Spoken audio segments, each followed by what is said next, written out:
Well, welcome everybody to the Eden Army podcast. I'm your host tonight, Pete Robertucci. Got all kind of logistical weird stuff going on here at the house, but good to see you guys already in chat. You're lighting up chat as usual. Miss Terry beat everybody here, I think. Guys, don't forget to like, share, and subscribe. Since the last time we were on, we'd like to Miss Meta. Thank you for your resubscription. We appreciate that. Look forward to seeing you guys soon. And guys, also do not forget to support Miss Terry on Amazon with her prepper related coloring books, as well as Russ with his second book in the Hanging Creek Chronicles. Keep an eye on chat. Botrix will throw those up, those links up. So good. You'll definitely see them. Although I did kind of dial down the Botrix thing. That was one of the recommendations from AI for the podcast. But tonight we're going to be talking about the DOJ press conference today about the fraud in Minnesota. Real comms. You might be interested in that. Also, an Iraqi national was jailed for planning a terrorist attack in the homeland. A mosque shooting. The media was quick to act, but now a little bit silent. I wonder why. Trump and Kamala Harris supporter Mark Cuban were on stage together talking about Trump RX. And what they said was a surprise, but not as surprising as what the swines over on The View had to say. Thought Massey got dumped. He got primaried out. We're going to talk about that. And who had Ebola on their bingo card for the 2026? I certainly didn't. But of course, the hantavirus didn't quite take traction. So who knows what they're going to throw out there next, right? And whatever you guys want to talk about. But also, do not forget your prep of the week. But first, let's pay some bills. Food for Thought is the third installment in the Eden Army Survival Series, focusing on one of the most critical elements of long-term preparedness: food. This manual breaks down the reality of food preservation and storage without relying on theory or assumption. Beyond preservation, this manual addresses the factors that determine whether stored food is truly effective. Caloric requirements, nutritional balance, safe handling practices, and proper rotation are treated as essential components, not afterthoughts. The goal is to move beyond stockpiling and toward building a system that functions under pressure. Food for Thought is designed to provide clear, usable information that can be applied in real conditions. It emphasizes preparation, discipline, and understanding over convenience. This manual is not about excess, it is about readiness.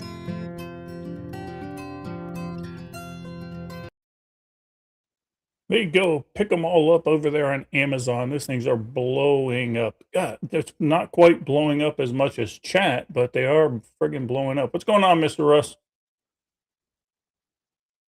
Russ is lagging a little bit. I'm a lagging along. Yeah, Russ is having internet Lagging a problems. lot. That video you just just showed, I didn't see a single bit of it. Luckily, I know what it is. Perfect. But other than Thank that, you. we're hanging. Perfect. Trying to figure out whether or not the campground Wi-Fi or the Starlink is going to be the best. Yeah, we'll figure that out as we go. But we'll bear with you. No big deal. Thanks for the Patrick's bouncing back and forth through all the social media platforms for the algorithm. Thank you. Appreciate that. I got Will's click there as prep of the week. Perfect. Excellent. Yeah, so guys, everything in the home front is pretty good. I know I was joking with Real Comms earlier, but everything's good. I should be heading up north by I'd say middle of not next week, the week after. So that's it. I'll be gone for the summer. Can't wait. So Real Comms, if you're ever in the area, the Birchwood, Wisconsin area, come by. Good. All right. Preps of the week's already coming in. I got a really cool prep of the week, guys, and I can't wait to show you. But we're getting ahead of the game a little bit. I hope But I what I can did, not lag long enough. Yeah. go ahead, not lag long enough for what?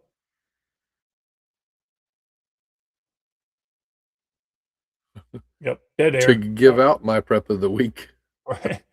Uh, yeah. So, well, we do need to talk about some stuff. There's a whole crap ton of news going on. We'll get into the preps. We'll get into all that stuff. But I did want to talk about something of interest. The DOJ just went through a huge presser today, and people wanted, well, hell, everybody wanted people held accountable for some of the fraud that's going on in Minnesota, for one thing, but also some of the other states. The DOJ says investigators uncovered one of the largest Medicaid fraud schemes in U.S. history.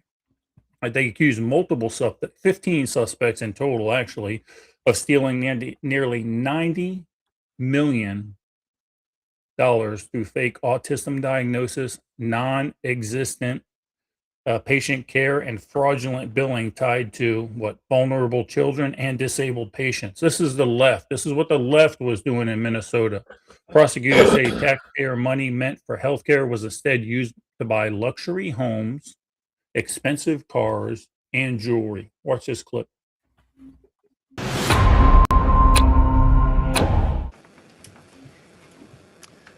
Good morning to you all. My name is Colin McDonald, Assistant Attorney General for the National Fraud Enforcement Division at the Department of Justice. I am joined today by a lineup of committed public servants who are devoted to protecting the financial security of America. Today, we are announcing criminal charges against 15 defendants in Minnesota for fraud schemes that targeted over $90 million in taxpayer dollars. Let me be clear up front about something. This is not the end of our work in Minnesota.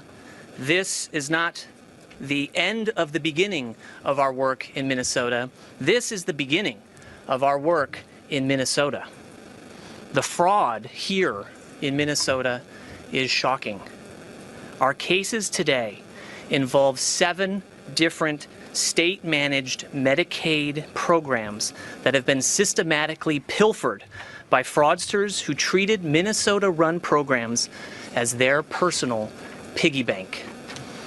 One of the programs has been completely shut down because there's no money left. It's all gone. That was Minnesota's state-run Housing Stabilization Services program, designed to help the homeless find and maintain housing. It was estimated in 2020 that it would cost only about $2.5 million a year to fund this program, but it ended up costing almost 50 times that much, over $104 million by 2024 due to fraud. And because of all the fraud, Minnesota had to shut the program down in 2025, and now these services no longer exist for these vulnerable homeless populations. The same trends exist for other Minnesota-run taxpayer-funded programs. And now my message to the fraudsters is this: eat, drink, and be merry today, because your days of frolicking and freedom are numbered. We are doing everything we can to find you.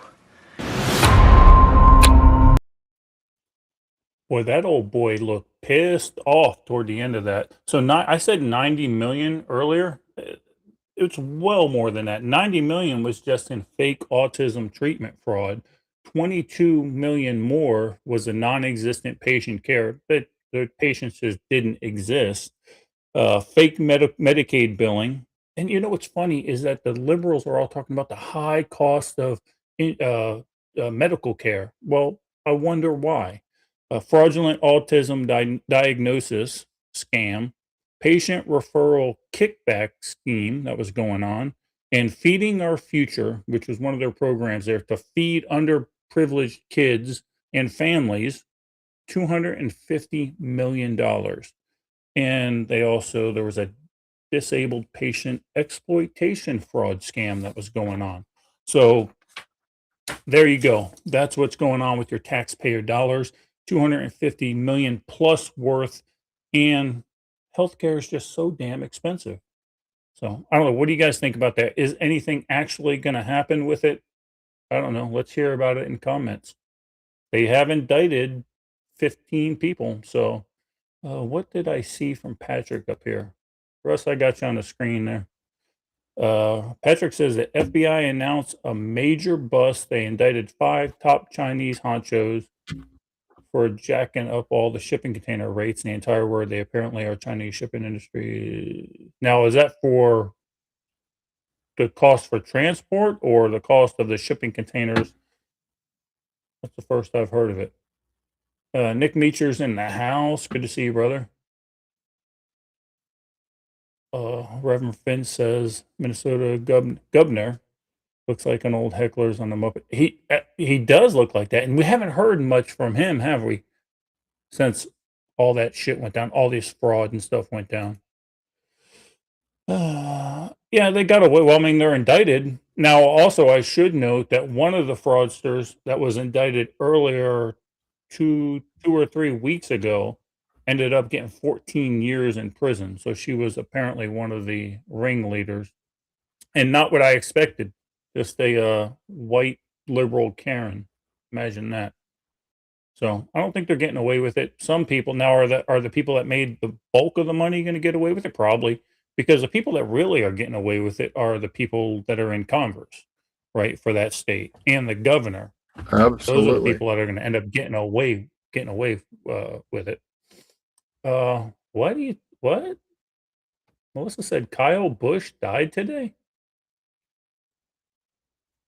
Why do you make me have Oh to look wow, stuff up? race car How driver. did he? Yeah, I mean, I got to look it up, guys. Hold on. Did he die during a race? At the age No of race today 41, unless he got. no cause of death was given. Bush's family said earlier in the day that he was hospitalized with a severe illness. 3 days before, he was supposed to compete in the Coca-Cola 600 at Charlotte. Wow, that sucks. Damn, that's too bad. So nothing. I wonder. I don't know. So meanwhile, Russ. Wow, there goes Russ. Okay. I'm still here. Meanwhile, while the Democrats are ripping off Medicare and Medicaid and your tax dollars, what Trump is actually doing is this. He was on the stage today with Mark Cuban. Now, if you guys know, Mark Cuban voted for Kamala. He pimped out for Kamala Harris. But Trump was taking aim at the pharmaceutical industry, arguing Americans are being charged too much, of course, especially when in relation to other countries. But and I want you to watch this entire video also. But as the proposal gains attention, critics say much of the mainstream media appears to be focused on attacking Trump rather than saying, "Oh, good job, affordability." That's what we're arguing about, affordability.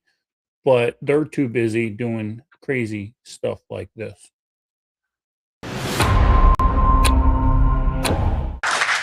Thank you for having me, Mr. President. I think other than you, I've been the biggest proponent of TrumpRx.com. And the reason for that is Republicans want cheaper drugs, independents want cheaper drugs, Democrats want cheaper drugs, and together, I think we're going to do something special. What makes Cost Plus Drugs different is that when you click through TrumpRx to our site, not only will you see a great price, but you'll see our actual cost and that we only mark it up 15%. And what makes this incredible, Mr. President, all the volume and all the people that are going to come from the site, as our volumes go up, our costs go down, which means we'll be ending up charging less to people over a period of time. So this is a special announcement. This is a special partnership. 559 of those drugs are ours, so we're really excited to be part of this. Thank you so much for having me. Now let's see what the swine over at The View had to say about this. First of all, you lie down with dogs, you wake up with fleas. All right, that's number one. And I like Mark Cuban. I've always liked him, but this is a mistake. And once Trump puts his name on prescriptions, we're all going to die. Okay? We're all gonna die. We're all going to die because he's making prescriptions less affordable. Now I'm going to I went over to Trump RX, Russ, is what I did. And I looked up a particular prescription that I'm familiar with, my wife is familiar with. And I will tell you that she pays, with our insurance, she pays $70 a month for this particular prescription. You go over to Trump RX, you can put in all the details here. And I'm not endorsed, they're not endorsing me at all, but I had to look to see if it was actually saving America's money. $70 a month we pay. This is what Melissa can get that for on Trump RX. Think we're going to That's change? awesome. You're Yeah, damn we're going to right. change. Because here's what makes it so simple, Russ. I don't know how to do it, sign up for it yet. We're going to, but you can get on Amazon, have it shipped to your freaking house for $13. Let's say, oh, okay, I don't have Amazon Prime because look, it's $124 otherwise. I don't have Amazon Prime. So let's go down to, oh, let me see what's local to me. Well, I can go to Sam's, I can go to Publix. That's one of the grocery stores down here in the South. Walgreens gives you the address and gives you the price. And this is what these swines are complaining about. Now, Trump did go on to say, if you guys want me to look something up, I'll be more than happy to while I got that screen up also. And we can go back to it. But the funny thing is they whine about, geez, doodle, so we're dying from them anyway. Now they'll just be affordable. That is a win. You're correct. What Trump did say, Russ, during the thing, and he goes, let's get everyone wealth, or let's get wealthy. And they took that out of context. What Trump meant was not let me get wealthy and let Mark Cuban get wealthy. He said, let him, basically what he was saying is he wants America to get wealthy again and stop getting raped by these pharmaceutical companies. But of course they twisted it, right? And that'll be the sound bite they play time and time again. Of course, because that's what the mainstream media does. Yeah. And later on in some of the other topics, we'll discuss some of that. Right, exactly. Rev said he's digging his Medicare. Will says in other news, apparently Congress passed a bill banning companies like BlackRock from purchasing private homes, but they will just do it under a subsidiary right now. I don't know that they'll do it under a subsidiary, because I mean, I think what the bill says, or it might even have been an EO. I think it was actually, I think they did vote on it. You're right. Well, I think it said major corporations can't own us, or can only own a certain amount of single family dwellings. Yeah, and that usually includes their subsidiaries. Yeah, we're going to talk about exactly. We're going to talk about Massey here in a little bit. Yeah, I don't know, Will, if he's Will says that the bombing campaign is going to happen this weekend. We'll see. Just do it, is what I say. Let's get it over with.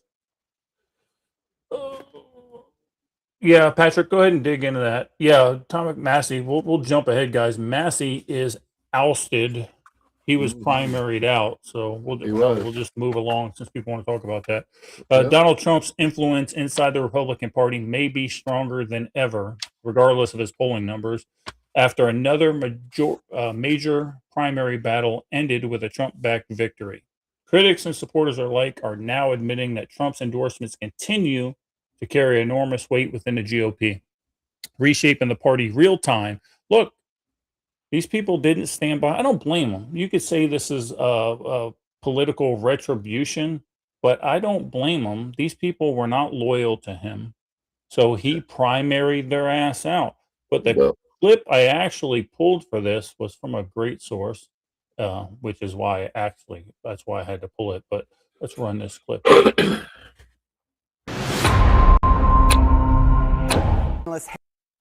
CNN chief data analyst Harry Endon joining us now. I mean, the president's saying, hey, I've got it in the bag. The guy that I've picked is going to win. I mean, what does it tell us? Is he right? I would just say, look, Trump is the general of the Republican Party, and Republican primary voters are, in fact, his soldiers. And you can see it in the Texas polling, his impact of an endorsement. Now, this is, of course, before, of course, the endorsement came down. But look at this. 55% of Texas Republicans said they would be more likely to vote for the candidate that he endorsed versus just 36% who said no impact. Just 9% said that they'd be less likely to vote for the candidate endorsed. The bottom line is this. What Donald Trump wants he almost always gets in Republican primaries, because when you see numbers like this, 55% of Republicans in Texas say they're going to be more likely to vote for whoever he endorses, and that, of course, being Ken Paxton. It's no wonder the president's so confident. Well, we're seeing this over and over and over again in primaries, even though people look and go, well, his approval ratings, it doesn't matter to those who are the core voters, who are MAGA all the way. You're seeing it play out again and again. Where do the prediction markets put the Texas Senate runoff post-Trump endorsement? Yeah, you see this 55% right there, and then it is no wonder in the Kalshi prediction market. I mean, you could just see the movement towards Good Ken grief. Paxton. Look at this. On Monday, he had a 66% chance of winning. Up like a rocket, right? Up like a rocket. 95%. Houston, if you are in fact John Cornyn, you have a big problem. But if you're Ken Paxton, you have a big-time solution. 2 thumbs up, as the president likes to say. Right now, the Kalshi prediction market giving 2 thumbs up to the idea that Ken Paxton is in fact going to be the Republican nominee. The prediction markets have to be looking at what just happened in Kentucky and elsewhere. Give us some sense of, hey, they look at this, they're like, okay. Yeah, this has been one of the best weeks for Donald Trump when it comes to endorsements. You saw it in Kentucky on Tuesday. I mean, just look at this. Look at this. Massey's Kentucky 4 GOP primary performances. In 2022, he got 75%. In 2024, he got 76%. In 2026, look at this, just 45%. The big difference was that Donald Trump came in, campaigned very vigorously against Thomas Massie. And when you go against President Trump, as I like to say, quoting the great film Good Burger, you go in the grinder. And that's exactly what happened to Thomas Massie, because Donald Trump is just a figure you don't want to mess with in Republican primaries. He's cleaning house, guys. I don't know what to tell you. He is cleaning house. Go ahead, Russ. You know, 2024, Republicans stood up and said, we want the Republican Party, or the world, the nation stood up and said, we want the Republican Party in charge, and we want what Trump wants. Thomas Massie always never voted along the party lines, and I understand his own convictions, and good for him. You know, I do understand that part of it. But the voters, they don't understand. Not, at least not in the Kentucky, they don't. And I think what day is it? The 26th of May, they're having that runoff in Texas against who is it? Cornyn and Paxton. Mm-hmm. That's going to be a tale. That's going to be a tale of the tape right there, I think. Well, and that's like that video just said. He was polling at 66%. Mhm. As soon as Trump finally went ahead and endorsed him, then he was polling within the GOP, 95, 96%, right? Yeah. Rev, we have talked about this a number of times. I'm glad you saw that. Yeah, we actually did a whole segment on that a couple of weeks ago. Yeah, and I don't know, hey guys, I don't know if you saw the news here recently, but they've actually they say they released or talked about that they've identified 4 different alien species that they have confirmed. And look, I'm not there yet, guys. I'm not convinced. I'm not 100% like sold on it yet. But the scientists are saying they've confirmed that there's 4 different types of alien species. I don't know. One's like a lizard type, Russ. One's like a fucking octopus looking thing. And they say. then, I don't then know. you got Florida man. You know. That's exactly. Sorry, it was there. Let me get back to your gross question, Patrick. Gross question, new work boots gave him a horrible blister. So what should he do? He's going to switch back to his old boots. Yeah, there's an old hiking trick we used to do is we would take a piece of string and a needle, we'd pop it, and then we'd leave the string inside so it never formed back and it would drain. Mm-hmm. I'm not saying you do that. No. I'm not giving medical advice, but and as far as boots go, Patrick, I'm assuming they're all leather boots, yes? If they are, take them, put them on, soak your feet in a bucket of water for a couple hours so it's good and wet, and then walk in them, during that day on your day off, and then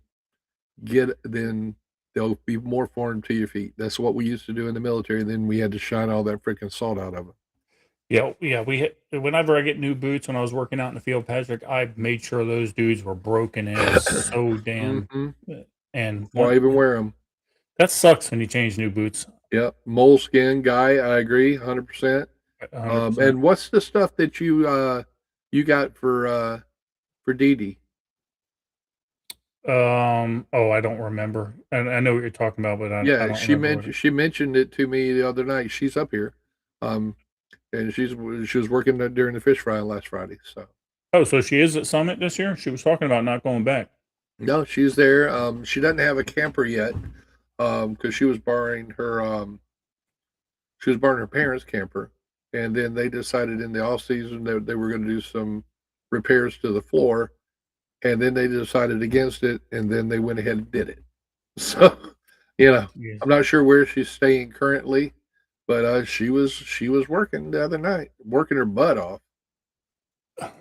Yeah, so that's the girl, guys. I don't know if you remember me talking about it. She hikes solo everywhere.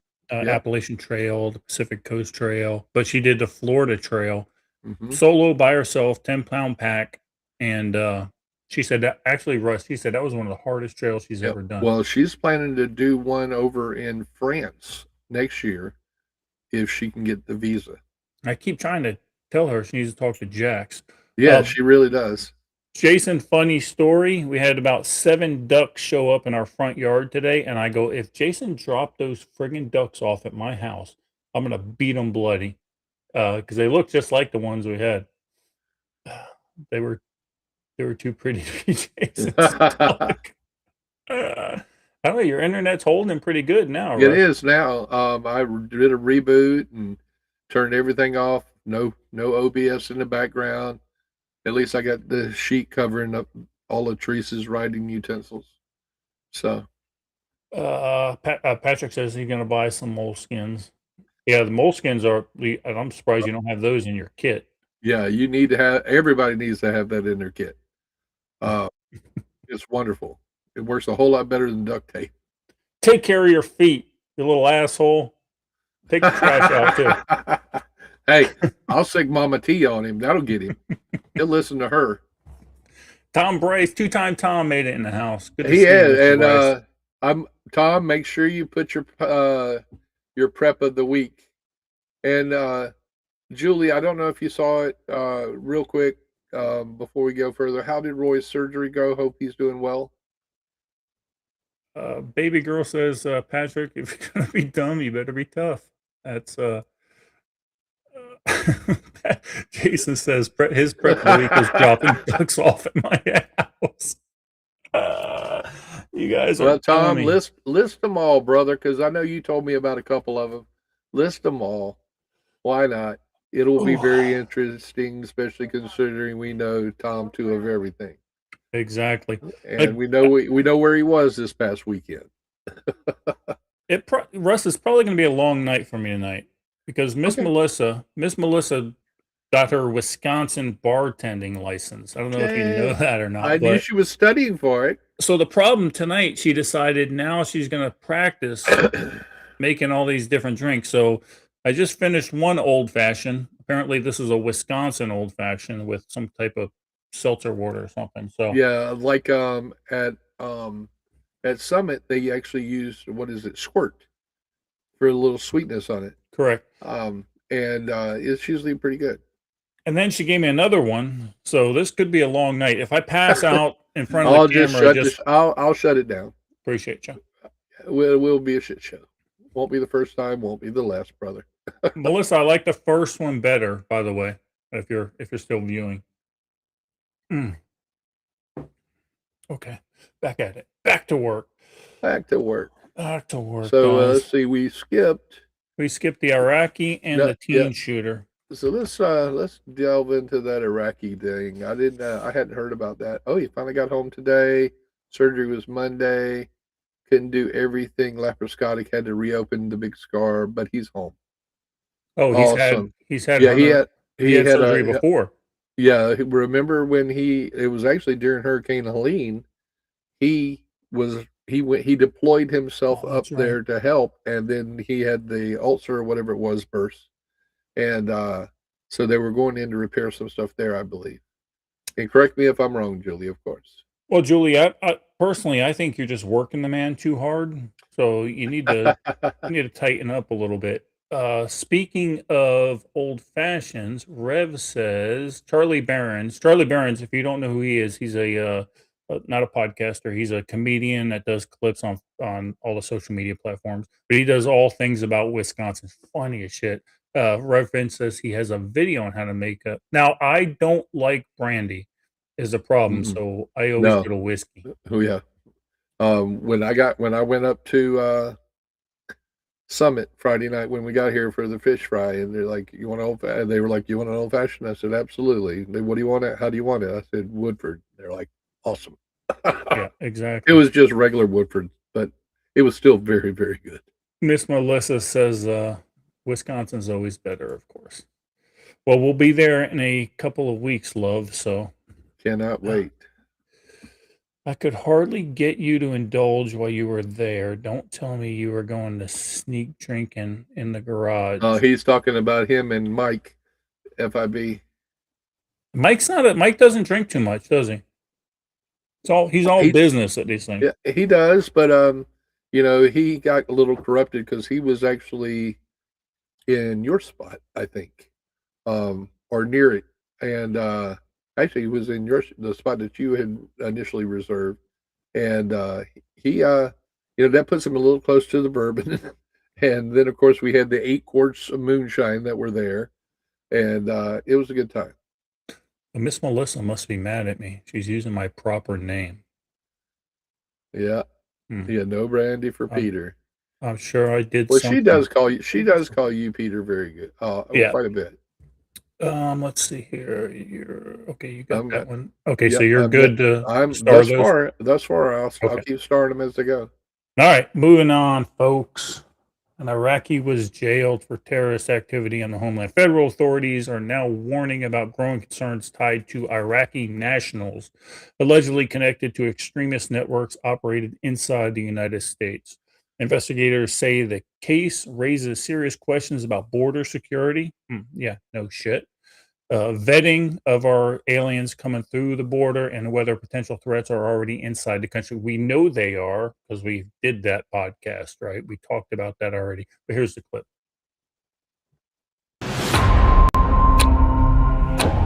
Developing this evening, an Iraqi terror suspect is behind bars in New York. Russ, what do you think how this girl looks here? I'm intrigued. A little exotic. I don't know. Carry on. City, accused of plotting to target Jewish centers and synagogues in California, Arizona, and New York. CBS News correspondent Winnie Gillette has the details. 32-year-old Mohammed al-Saadi smiled in a federal court in New York City Friday as he heard the charges he's facing, including conspiracy to provide material support for acts of terrorism. Prosecutors claim he planned to attack a synagogue in New York City and Jewish centers in Los Angeles and Scottsdale, Arizona.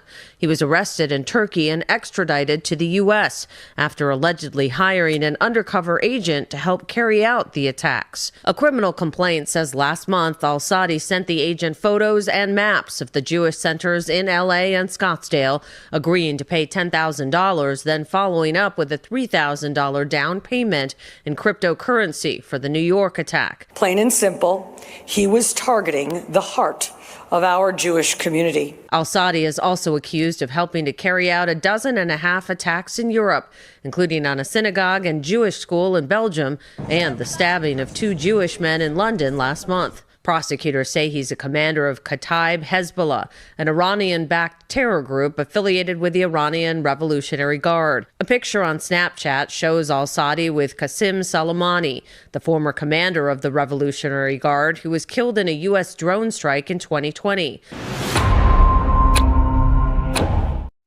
So, guys, we talked about that before, right? You got to be vigilant. People are over the border. The Biden administration had an influx of people unvetted over the border. So keep your heads on a swivel. It's only going to get worse.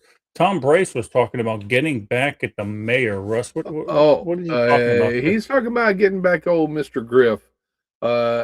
Griff has found this little Facebook group that you can put a picture in and they will do AI to it like that. Like that one right there? Like that one right there. There's several of them, but Tom, have no fear. As if you read the comments, I have warned Griff. He's not the only one with skills, so Yeah, so if you're not a he's friend a of, little worried now. if you're not a friend with Griff on Facebook, you probably should be. Apparently Tom at some point ran out of barbecue sauce, so he was he was a little bit dismayed. And then it looks like Griff went through his retirement schedule. Yeah, the problem is Tom's not retired yet. He acts like he's retired. He wants to get there sooner rather than later. No, that was actually that picture was right after I spilled the double that I had in my glass, Tom. If you remember. Tom said he ran out of bourbon. That's why he was looking like that. And then apparently there was an annual chair competition. Yep, that's where that picture there is where I spilled my bourbon as I was showing it. That's a good one, Tom. Look, that is a good one. All right. Oh, we're going too far now. Yeah, but let's just mention that Griff married out of his pay grade. He definitely overkicked his coverage. Yeah, but then again, we all did. We all did. But yeah, I'm going to start working on something for Griff. I'm going to get him. Don't worry. Look, what I learned from the fire department is you don't even get involved in stuff like that, because what happens is, Russ, I had one of my books that I went to sign for a reader, and I had it at the fire department, signed it, did my thing, right? Put it on there, got a call. So I left it there. Didn't open the book up again. I shipped it off. Oh shit. Russ, on every other page there was a penis drawn. Now, I can relate to that. So you're talking about that. I'm in, and this is a story of my great friend Bobby Mason. May you rest in peace. He was a sheriff's deputy over in Tampa for 20 years after he retired. Retired from there, was retired a month, had a heart attack after running. Went out running, came, sat down in his recliner, had a heart attack. So imagine young buck sergeant, E4 sergeant Sawyer is sitting there. I'm talking on the phone to, it doesn't matter who. And he's in there, he's with me, he's working with me, and he picks up the phone, he's listening, and all of a sudden he goes, penis. Cornhole. And I'm like, damn it, Bobby. Because we had the ones that you could release the button to talk. Mm-hmm. And I was like, God damn it, Bobby, stop that shit. I loved him to death, man. He was one of my first supervisors. Just a great guy. We played softball together, and one of these years I'm going to make it over there and pay my respects to his wife and go see his grave. I got two guys over there that were buried over in that area. Russ, thanks for killing the mood. I appreciate that very much. That was great. But hey, sorry. The story itself was funny, and I apologize for killing the mood. But you know how it is, man. I know. When you lose someone that close. Speaking of killing, Russ. Absolutely. Great segue, bro. Great segue. There was a case of don't need this paper anymore. Of a mosque shooting. Many in the media were quick to frame the shooting as a hate crime committed by straight white males before investigators had released the full details. Now, as new information emerges that may challenge the narrative, critics are asking why so many major outlets stopped covering the story altogether. Here's a clip.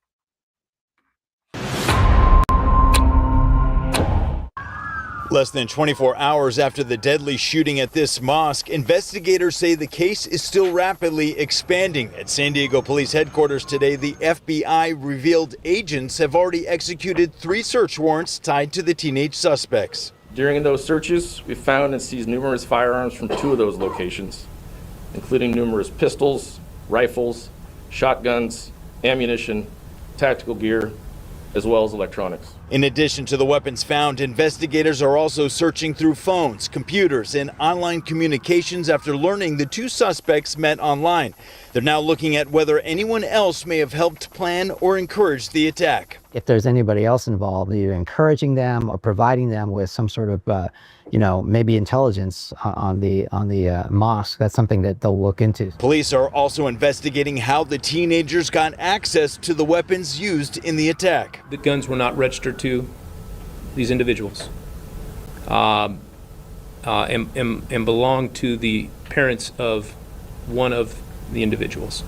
And exactly how they were able to obtain them is still under investigation. San Diego Police Chief Scott Wall also revealed the 17-year-old suspect's mother called police before the shooting, reporting her son was suicidal and had taken several firearms from the home. The mother did the right thing by calling the police immediately. I mean, she did the right thing. The question for investigators here is, was she doing the right thing up to that point? Attorney Mark Carlos says investigators will closely examine whether the weapons were properly secured and whether there were warning signs beforehand. They're trying to find out how they got the weapons, how these teenagers had access to these weapons, whether they were safeguarded. Investigators say reviewing digital evidence, online activity, and interviews with family and friends could take weeks or even months as they look at whether anyone else could ultimately face criminal charges. Brian White, News 8. So yeah, Patrick, you're right. They did talk about how they got the weapons. They knew that. Now, the reason that guy in the story talked about that, they're not sure if they're going to charge the parents yet, because if they were locked up correctly, according to the law, I guess, in that state, then there's no charge. However, if they weren't, then those parents are in deep shit. But the reason I wanted to bring that story up was because almost immediately when they found out that the shooters were white males, they immediately labeled it as a hate crime. Within minutes, and that just doesn't happen in other mass shooter events. Oh, For exactly. example, the synagogue that was shot up, right? Yep. It just doesn't happen. Now, as more details start to unfold, now I know Jason said they were transgenders. I haven't found any evidence of that. I know that's a rumor and all that stuff. I've actually what I did on my research was they were very anti-LB, the L alphabet. Right. They were very out of that. And you and I talked offline prior, and about the only one out of the four that you talked about that they didn't immediately jump to, it's race-based, whatever, was the Sutherland shooting. They didn't jump right in on that one. Then that one ended up not even having anything to do with other than a domestic. Not that it's wrong, right? But because I agree that it's wrong. Yeah, I agree. And Patrick, you're right. And they haven't released the picture of the other guy yet, as far as I know. They released a picture of one, but not the other. And I'm not quite sure why. There's something behind that. Well, I'm sorry. The name Vasquez kind of gives it away. I've been all over the world in 2 county fairs, and I don't know if I've ever met a white Vasquez. Yeah, but there's got to be there's got to be details. There's some reason why they haven't done it yet. Maybe the family's not able to be notified. I'm not quite sure exactly, but they released his name, so that doesn't quite make any sense to me. And as far as the Nazi patches, I have a theory behind that, Russ. I have a theory why that faded out so quickly. They had the SS sticker on the cooler. I saw that. But the patches that they had on their vest and inside of their car, those are the exact same patches that some of the Ukrainian armies wear. And I've long said that you want to talk about a white supremacist, a master race government and society of people, the Ukrainians are those people. And how could we fund a war? How can the Democrats say, let's fund this war, when they know that the army fighting against the Russians are clearly white supremacists, in my opinion? No. Yeah, but we, just like we talked about a couple of weeks ago, oops, they funded something. Yep, exactly. Exactly, Patrick. That's what I'm saying. So that's probably, in my opinion, probably as news starts to come out on those particular kids, I suspect that might be the reason why they're starting to subdue that Yeah, it's just media. you're right though. It's amazing how they immediately jump to that because it's one of their talking points. You know, I mean, within a half an hour, yeah. Russ, they labeled Oh, it a hate crime within a half an hour. mhm. Now, if somebody shoots up a synagogue, the motive is unknown for Yeah, days. for If a days. transgender lady shoots up a Nashville school, Christian school, unknown motive. Mhm. We don't know what the background was. It's freaking ridiculous. Ay, ay, ay. It's unbelievable. I love it though. It's just so it's It's so so it's so blatant. obvious to It's so me. blatant, It's you very know? blatant, and people that aren't seeing it. Oh Lord, Kamala Harris is on on the warpath. Her new book is out, Russ. So now she's Ooh. doing the podcast. Actually sent a friggin' request for her to come on the podcast. Zero chance. Zero chance. 0 chance. Um, but she's basically blaming the Democratic Party for not supporting her enough. Meanwhile, every time she got on camera, she stumbled and talked about when she was younger. You could ask her, "What do you think about the war in Ukraine?" Well, when I was younger, we grew up Mhm. poor, Russ. We grew up poor. Oh, yeah. Yeah, that was it. Oh, and, and Orange Man Bad. Yeah. And that's what she's saying. That's what she said in her book. And the Democratic National Party actually sent out a letter saying, "Why did we fail in the election?" And they're saying we basically didn't talk about policy, and we blamed Trump for every single thing that went on. Mhm. Right? And they're still doing it. They're still freaking doing it, and they're going to get their Yeah. ass handed Yeah. to them in the middle, What's the definition of insanity? doing the same thing over and over again and expecting a different result. Expecting a different result. Hmm. Absolutely. I mean, I tell we've that to said there is Melissa all the things. time. All the time. And she goes, "Why didn't you tell me?" And I go, "Sweetheart, the very definition of insanity is." So anyway, Yeah, that's probably why she's calling me Peter right now. probably. Ay, And ay, getting you ay. drunks. Yeah. And the picture on the last page, that would be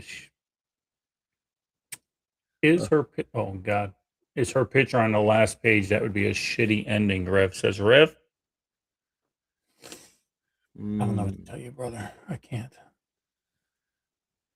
And I noticed Patrick figured out how to get by the algorithm by adding space, or the kick Yep. moderator by adding Yep. a few periods and stuff like that. God help us. Yep. I'm telling what he's going to start putting up. You know, Go ahead. it's just amazing that, we were just talking how the mainstream media they'll grab something or they'll do it subliminally, like calling Trump a general, trying to get North versus South. Number one, they really don't want to do that. I No. mean, and it makes me sick. Well, and that's what Patrick, The I thing, saw Patrick had mentioned that up in the comments, he and that's did. exactly what they do, and it works for them. Now, guys, you've got to remember that mainstream media before the Obama administration would get their FCC license revoked if they Mhm. sent out misinformation. Mhm. Obama changed that by EO. So now the mainstream media can say whatever the hell they want, and they're not bound by, well, facts, right? So Yeah. that's why So we people need are to have turning to Trump freaking overturn that EO. we should. And I don't know why he doesn't, but who knows? Spec ops. Spec Ops is in the house. Spec Ops, I emailed you that stuff you were looking for, my friend. So hopefully you got my message there. And if you need help with anything, holler at me. So, man, what's happened? What happened to this whole we're all going to die of hantavirus? Hantavirus went away, Russ. It wasn't gaining momentum. It didn't do what they anticipated it doing. So they needed something new. They needed a couple things new. Now, Jason sent me a thing earlier about rabid ticks being deployed in our friggin' food crops and stuff like that. Speaking of ticks, Mm-hmm. we had a blowout on our tire the other day on the side of the road. Never even hardly went in the grass. I picked 3 ticks off of me. Teresa had 3 ticks on her, and we must have brushed 2 or 3 off. And we were on the side of the road here in Wisconsin, in the middle of BFE, Wisconsin. We were south of New Lisbon, Yep. And yes, Rev, I did wave as I went by Toma. There's a prep. I got this prep here. Never. So yeah. So what they did was, since hantavirus didn't take hold and didn't have everybody freaking out, masking up, buying toilet paper and everything, now they need something new, and it happens to be the Ebola virus. A flight bound for Detroit from Paris was forced to divert to Canada over concerns about the Ebola virus. And today, the Department of Homeland Security is set to implement new entry restrictions for foreign travelers coming from countries at the center of the outbreak. CBS News' Jared Hill has been following all of this for us and joins us now in studio with more. Jared, good morning. Hey, good morning, Errol. Customs and Border Protection tells us that the person who was on that plane, who we've learned what is Congolese, should not have been allowed on the plane because of Ebola-related restrictions. The plane eventually made its way to Detroit, but not before a hectic few hours for the folks on board. Confusion on an Air France flight set to land in Detroit but diverted to Montreal over fears someone exposed to the Ebola outbreak was on board. People were questioning what was going on. Deborah Mister was a passenger on the flight. Having a crew mask up when they were not informing us of what was going on is very concerning. A U.S. Customs and Border Protection spokesperson told CBS News, due to entry restrictions put in place to reduce the risk of the Ebola virus, the passenger should not have boarded the plane. It's not clear if the person was showing any symptoms or the last time they were in the Democratic Republic of Congo, which is the center of a new Ebola outbreak. According to the World Health Organization, more than 130 people have died, and there are over 500 more suspected cases. Both numbers are expected to rise. An American surgeon working as a missionary in eastern Congo is tested positive and will be treated at a German hospital.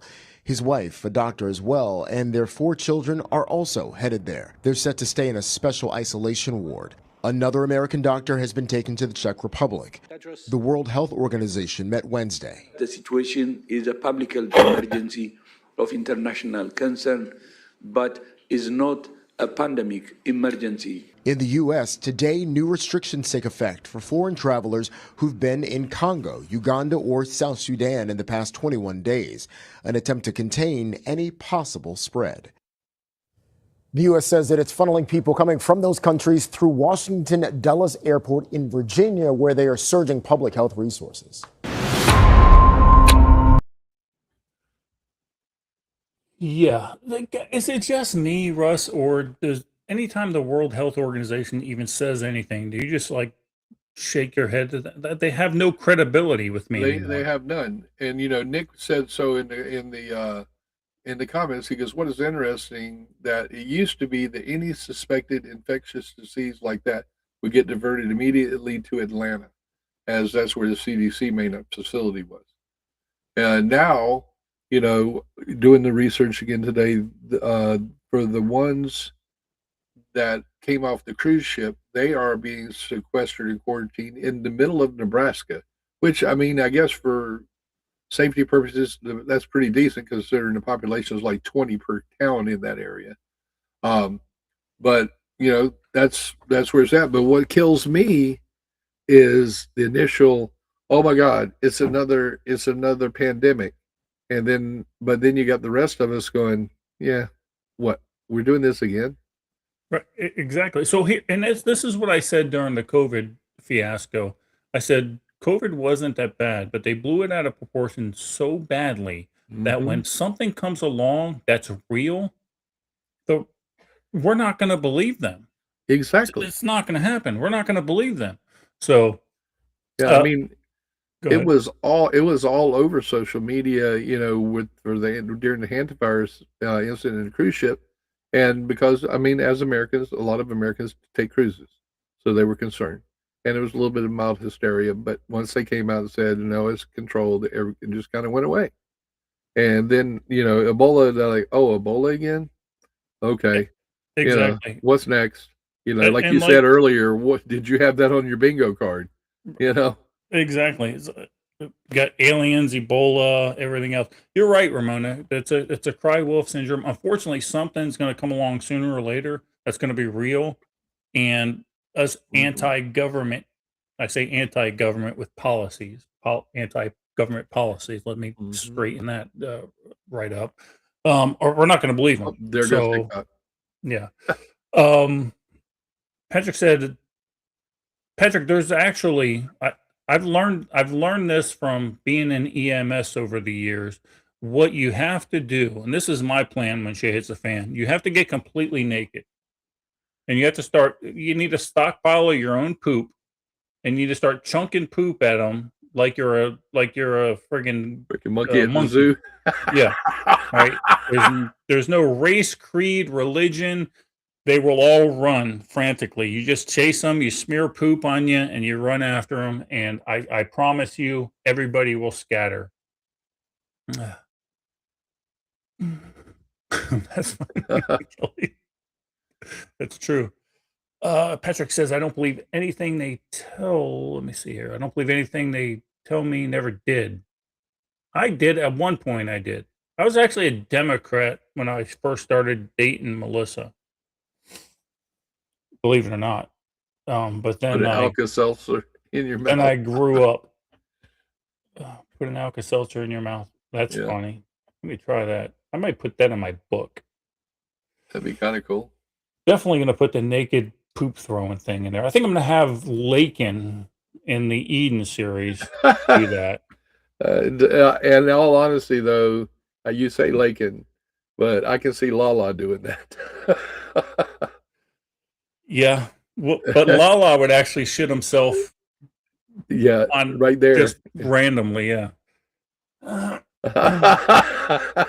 it's a true story. I got it up. It's a true story. I wish I had the video. I wish they had videos of us back then. Well, I'm certainly glad they don't. Oh, absolutely! I am so media. glad we didn't have smartphones back when I was a kid. And Tiny, I had your back. Yeah. Yep, you're definitely going to smear poop on yourself. Let me go. I got this, Russ. I did see that, and I do not agree with it. But let's not kid ourselves. In anything that's connected about OnStar and all that stuff, they can already do this, guys. They can. I'm just reading through text or the chat. Oh yeah, get your preps for the weekend, folks. We got 32 people watching, and we're looking at about 14, maybe 15 preps. Come on, guys, you had to have done something. Even if you thought about doing something, at least that's doing something. You thought about it. Next, do it. Get on it, because it's that time. It's time for this week's prep of the week.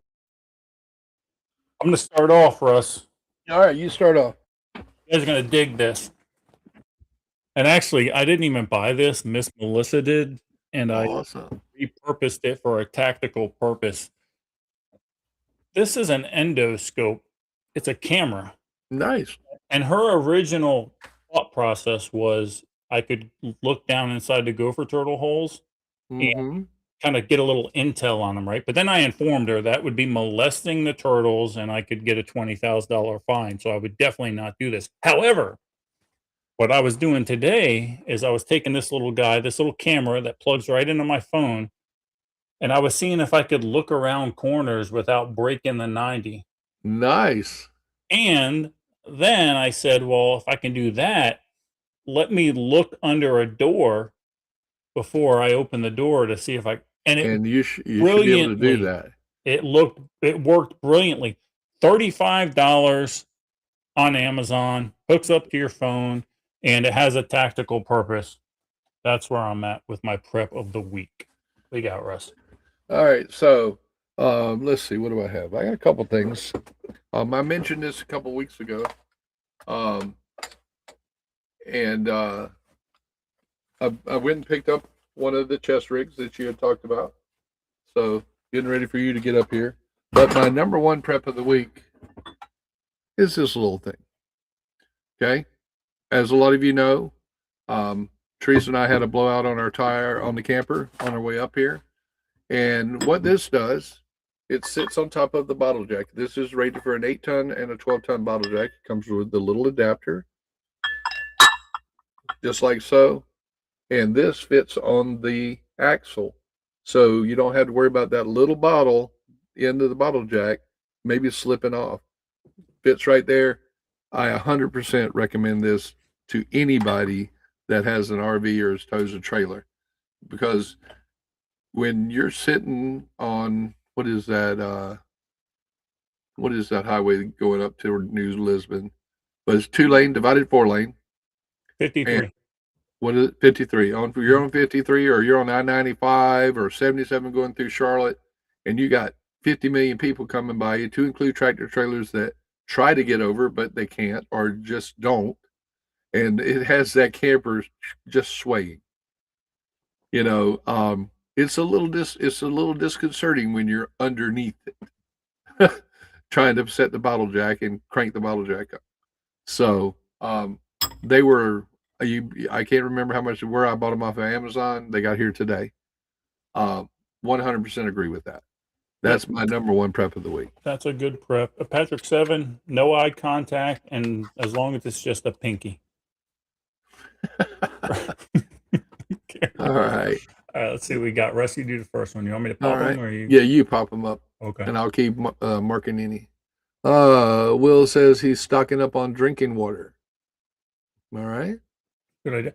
I saw a hack. It's not really a hack, but if you have any mason jars that are just like inside of your garage that you're not using, or weighting a pressure can or weighting a water bath, something. I seen a lady that was actually filling those with water, which would made a good idea. It takes up the same amount of space. Yeah, it makes perfect sense. Yep.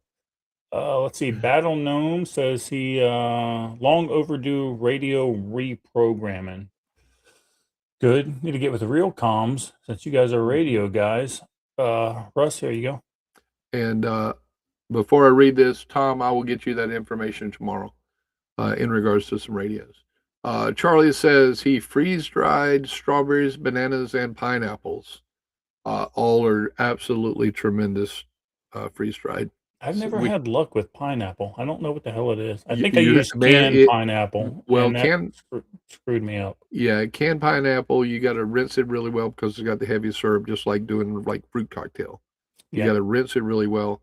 But fresh pineapple, it just takes forever. I think we ran ours for 224 extra cycles. Wow. Yeah. Yeah. Patrick 7 loaded his level 3 backpacks, 3A backpacks, one for cold weather MREs, water treatment. The other was interesting items and survival. And the third one is a little bit of everything. Okay, so you filled up 3 packs and you kind of just varied on what you put in them. I don't mind like filling up different packs with different stuff. It's easy to grab a backpack or whatever and chunk it in the back of your car and ride. It doesn't have to be a specific bug out bag that has everything. You can get 2 or 3. Yeah, and I mean, if you can do it and can afford it, the situation dictates. Like they've always talked about, you got your inch bag and you got your bug out bag and you got your, whatever bag. Plan accordingly. If you're only taking a 50-mile trip, maybe you only need this much stuff. That way you don't have to carry more stuff than you need to. That kind of makes sense. Yep. And who we got? Spec Out says he transplanted his coffee and tea plants. He bought coffee and tea plants at Mount Readiness. Someone was selling them.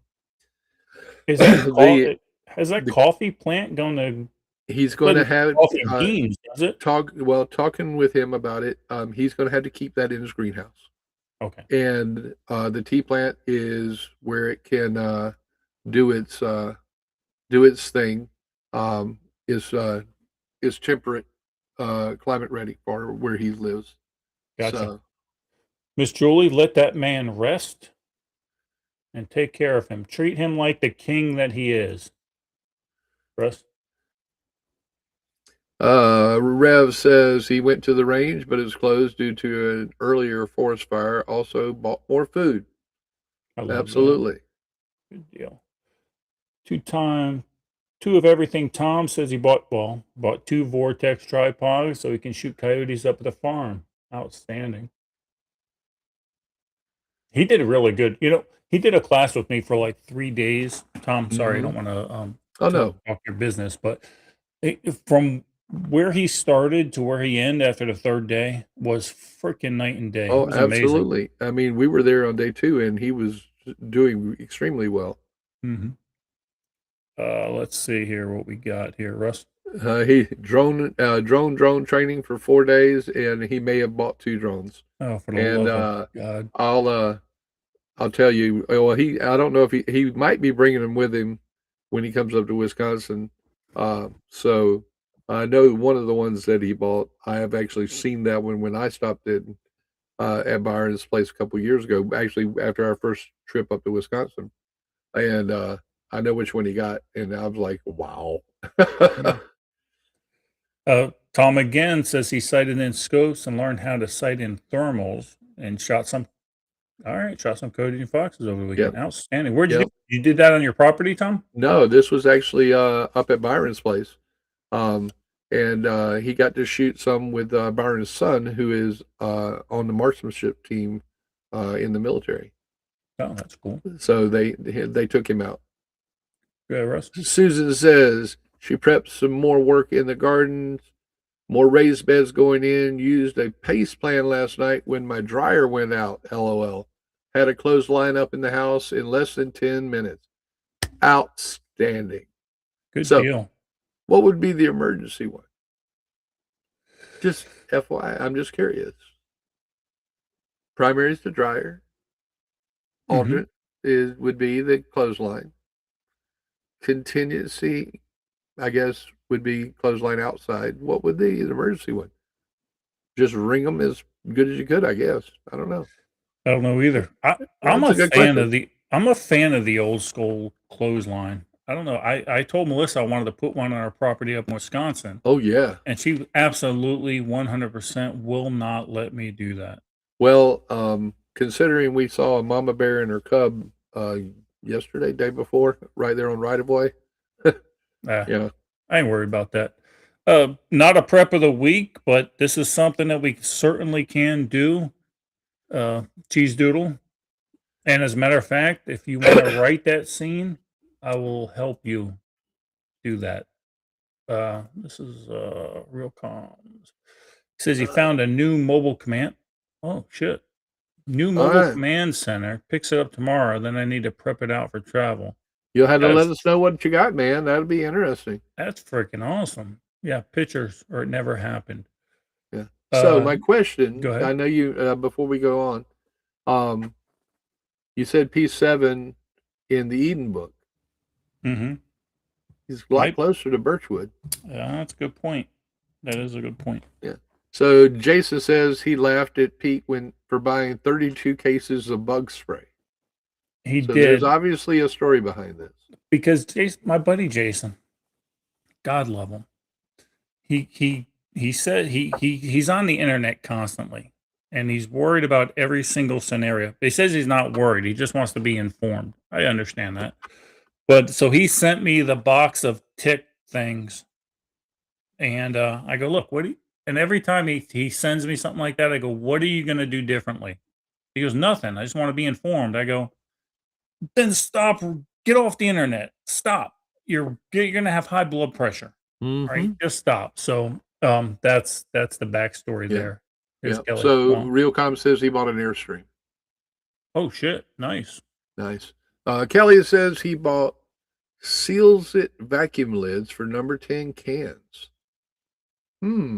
So I'm assuming that would be, you have it open and you can't eat all the whole thing, and you put it on there and it like a vacuum seal on it. That's what I'm assuming. Am I right or wrong there, Kelly? Or actually, Meta, am I right or wrong? Right, exactly. That's a damn good idea, actually. Yeah, it is. Miss Ramona says her prep of the week is keep our garden alive. First of all, there's a drought in Virginia, but it's raining Mhm. tonight. Thank God. Yeah. I don't Yeah. know. I don't have a green thumb, Ramona, so I'll kill everything. And that's basically my motto: kill everything. hmm Here's one for you, Russ. Pissed off arborist. He got permethrin to prevent ticks. Should have enough for a couple of years. Well, I appreciate that. You can send some up here. And Are guys the says, ticks bad up there? Have you noticed? not thus far that I've noticed. Mosquitoes were really bad here in the campground the first night we were here, and then it got cold. Mm-hmm. So, you know, it was 36 this morning when we woke. It's supposed to be all time. I mean, the weather here is bipolar as Florida. Exactly. Will says he picked up a second order of Holistic Homestead. The folks we met at the prepping up of an elk tent. Oh, okay, gotcha. It's a prep because and they were selling for research purposes only, unpasteurized milk and stuff like that, as far as I remember. So they were cool people. And Susan says her E on that pace plan was she's a redneck. The emergency could be hanging it on a fan and wrapped around a mirror of a car when I'm driving. Yep, There you go. make it happen. Well, and All right. I guess Teresa's quick prep would be, when we were at Mountain Readiness, we were gifted some of the sugar. So it's like a sugar substitute by one of the vendors there that was also there with soil saviors and cell saviors, and she's been using that in her tea and stuff. So we'll see how that works out for her. Well, the book is going good. Friends are lost, and enemies are even more so. So we got it going. But when it's going to be released, no idea. Because it just keeps writing itself at this point. Absolutely. 30. Let's see what else we got. That's Egghead. Egghead says 36. It's May 21st. Our low was 59. That was our high the other day. That's why I love it up in northern Wisconsin, Yeah, right there. and it has been pretty nice. And no humidity. I can't stress that enough. I know they get like it's 80 degrees. They get 40% humidity, and you think the town of Birchwood is like, it's like a heat wave. They're freaking out. Remember last year that one weekend it got like in the high 90s, and I mean they were shut up in there inside with air conditioners on. I'm like, y'all realize this is a spring day in South Carolina, right? Yeah. Will wants to know from Egghead, how was Victor Marks doing in the polls as governor? And I don't know if Egghead even knows or cares. He's trying to get to Colorado as sooner as he can. He's getting ready to retire and move him and his family to Colorado and be a full-time owner of the Colorado Wolverines. Yes, we talked about Egghead. We talked about Massey. And here's the funny thing about that. I was watching the news today, and a Democrat was on. He goes, "We're getting ready to do to Fetterman what you guys just did to Massey." And it struck me as funny because those are two different circumstances. Now, Fetterman hasn't done. Now, look, we can talk about political retribution and how Massey was fighting against Trump. Fetterman's not fighting against anybody other than the squad and the radical leftists. So it's interesting that the Democrats are starting to already paint the picture of why they're going to try to primary Fetterman when the time comes. So I don't disagree with you, Egghead. I think somebody needs to help save California, because the folks that have been in power the last a decade at least, have just absolutely destroyed that state. Oh, absolutely. Fetterman, I'm surprised too, and so much surprised that I feel like if every Democrat were just to have a stroke, they might be better off. Carry on. Republicans didn't do anything to represent outside interest, aka outside country interests, sunk him.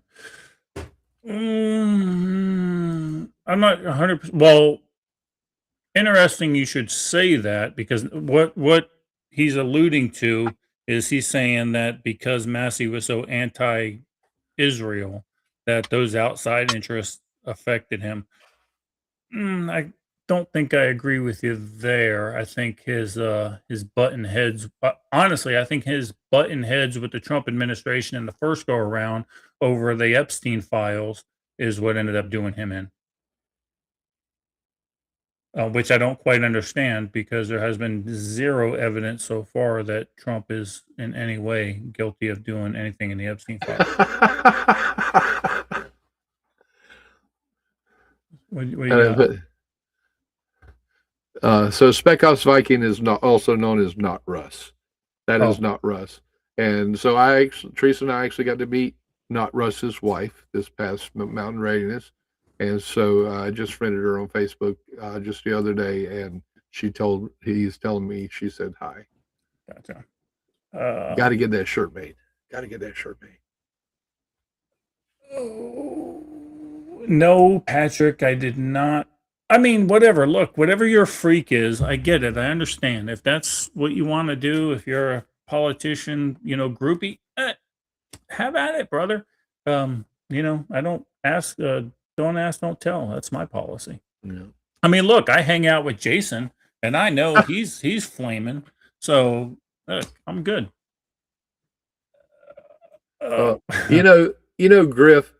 Griff pops in the last 5 minutes of every last podcast. I mean, he lives in Eastern Standard Time, and that short little midget cannot read a freaking clock to save his behind. About last 5 minutes, he comes in, he talks shit, and walks out. Just like a freaking midget.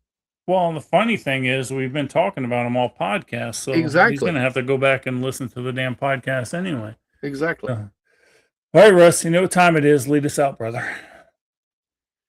Well, folks, as you can tell, computer issues. It looks like I finally got it fixed by turning everything off but this. Guys, you guys with your preps are showing the beauty of community, and going to the events, showing the beauty of community. Get your training. Find somewhere to train. Ask somebody where they can get their training and go train with them. Can't stress it enough. Other than that, Pete, that's all I got, brother. You need to get up here quick. All right, guys. Yeah, we're getting up there, Russ. We're trying to do our best. Yeah, let's see. Griff says he was watching a movie with the wife and forgot. Yeah, set a reminder, right? By the way, Griff, I showed all your pictures you made of Tom, so I'm sure retribution is actually coming. Guys, look, you know the deal. Don't get overwhelmed with social media.